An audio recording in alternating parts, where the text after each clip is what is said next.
Hi everybody, Byron Martin here at Logee's Greenhouses, and we have a couple of interesting cacti that have quite a bit of publicity in the plant world recently. This is a Boobie Cactus, which is a Myrtillocactus, and it has a interesting structure up and down its stem. And like most cacti, it's very easy to grow. You put this in a window and remember to water it occasionally and it'll be happy as can be. Basically, their growing cycle is in the summertime. This time of year, which we're in winter, you just want to leave them be and let them grow drier. One thing you don't want to do when you're growing any plants in the cactus family is overwater them in the wintertime. It's always the summertime where they can handle more water and they grow that they need that moisture.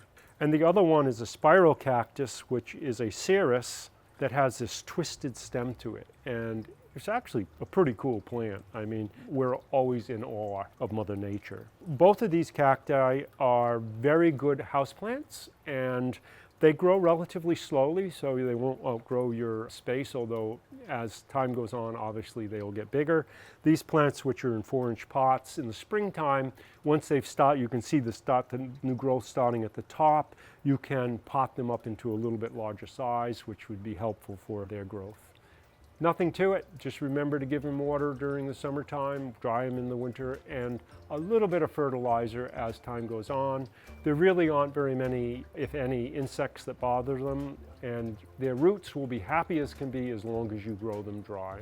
Great plants for the windowsill and curiosities. If you'd like more information, visit us at logees.com.